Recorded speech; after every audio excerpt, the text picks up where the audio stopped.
পালিয়ে যাবার আগে বাংলাদেশে শেখ হাসিনার শেষ কয়েক ঘন্টা কেমন ছিল তা নিয়ে বের হলো চাঞ্চল্যকর তথ্য।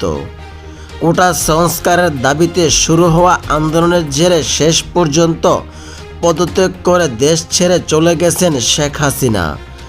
বৈষম্য বিরোধী ছাত্র আন্দোলনের এক দফার দাবির দ্বিতীয় দিনেই সরকারের পতন ঘটে। 15 বছরের বেশি সময় ক্ষমতায় থাকা শেখ হাসিনার শেষ কয়েক ঘন্টা কেমন ছিল? বিভিন্ন সূত্রে জানা গেছে গণভবনের শেষ কয়েক ঘন্টা কেমন কেটেছে তার। আন্তর্জাতিক গণমাধ্যম ও বিভিন্ন সূত্র থেকে পাওয়া তথ্য মতে 5 তারিখ বেলা 2টার পর সামরিক উড়োজাহাজে করে শেখ হাসিনা দেশ ছাড়েন রাজনৈতিক আশ্রয়ের উদ্দেশ্যে। এর আগে শেষ মুহূর্ত পর্যন্ত পরিস্থিতি নিয়ন্ত্রণের চেষ্টা করেছিলেন তিনি।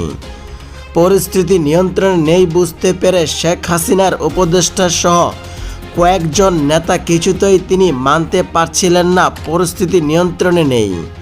তখন কারফিউ কড়াকড়ি করতে চাপ দেন রাষ্ট্রীয় বাহিনীর শীর্ষ কর্মকর্তাদের।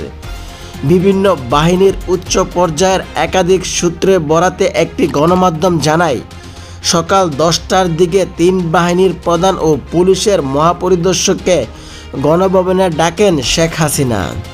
পরিস্থিতি নিয়ন্ত্রণে না নিতে পারায় ক্ষোভ প্রকাশ করেন। সেই সঙ্গে বিশ্বাস করে তাদের শীর্ষ পদে নিয়োগ দিয়েছেন বলে হতাশা প্রকাশ করেন। পুলিশ ভালো ভূমিকা রাখছেন, বাকিদের কঠোর হওয়ার নির্দেশ দেন। পরিস্থিতি আর সামাল দেওয়া যাবে না উল্লেখ করে তাকে পদত্যাগ কথা বলা হয়, তবে তিনি তা মানতে চাচ্ছিলেন না। পরে কর্মকর্তারা শেখ রেহানার সঙ্গে আলোচনা করে পরিস্থিতির কথা জানান। শেখ রেহানা তখন বড় বোনকে বুঝান, তবে তাতেও রাজি হননি শেখ হাসিনা। পরে এক শীর্ষ কর্মকর্তা কথা বলেন সজীব ওয়াজেদ জয়ের সঙ্গে।